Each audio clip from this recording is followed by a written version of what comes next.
আজি বনাম গাজ টেঙা। এইফালে চাওক, এইটো কালি কিনি আনিছিলে, তাকে ভাবিলোঁ আজি গাজ টেঙা ভাজি বনাম, লগতে আপোনালোককো শ্বেয়াৰ কৰোঁ। আৰু এতিয়া এই গাজটোৰ ওপৰত থকা বাকলিখিনি ধুনীয়াকৈ মই এৰুৱাই ল'ম। আৰু এৰুৱালে এটা বহুত সাৱধান হ'বলগীয়া কথা যে এইবিলাক বহুত দীঘল দীঘল নোম থাকে আৰু এইবিলাক যে হাতত সোমালে ইমান বিষায়, সেইকাৰণে এইখিনি সাৱধানে অলপমান এৰুৱাই ল'ম। এতিয়া মই এইখিনি এৰুৱাই কাটি লওঁ, তাৰপিছত লগ পাই আছোঁ। গাজ টেঙাখিনি কাটি মই ধুনীয়াকৈ অকণমান উতলাই ল'লোঁ। দুটা উতল খুৱাইছোঁ মই, বেছিকৈ উতলোৱা নাই। বহুত বেছি উতলালে যিহেতু বস্তুটো গোটেই কোমল হৈ যাব, সেইকাৰণে ইমান বেছি উতলোৱা নাই। আৰু এইখিনি অলপ চলপ টান টান হৈ আছে। এতিয়া এইখিনি মই ভাজি বনাম। পানীখিনিৰ পৰা মই উঠাই ল'লোঁ, ধুনীয়াকৈ আটি আটি উঠাইছোঁ, যিহেতু পানীখিনি থাকিলে ভাল নালাগিব। যিহেতু মই শুকান ভাজি বনাম, তাৰ কাৰণে মই আটি আটি ধুনীয়াকৈ উঠাই ল'লোঁ। এইখিনি গৰম হ'লত এতিয়া দিছোঁ শুকান জলকীয়া দুটা, পিঁয়াজ, হালধি দি ল'ম,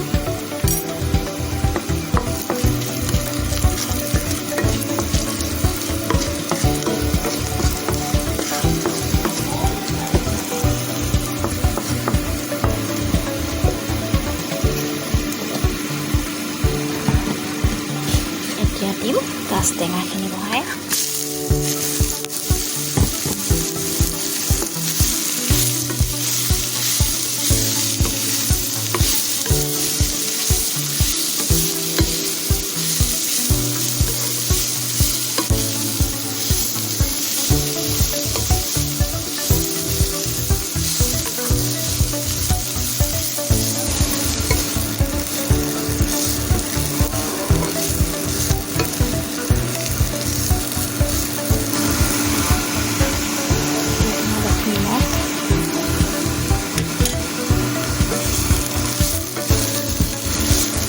ভাজি আছোঁ আৰু অকণমান ভাজিলে হৈ যাব। আমাৰ ভাজিখিনি ৰেডি হৈ গ'ল। এতিয়া চুইচটো অফ কৰি দিওঁ।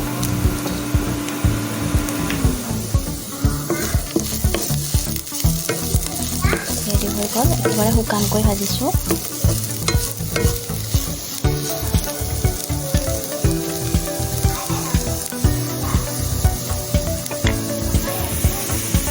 চাওক, এয়া ধুনীয়াকৈ শুকানকৈ ভজা হৈছে।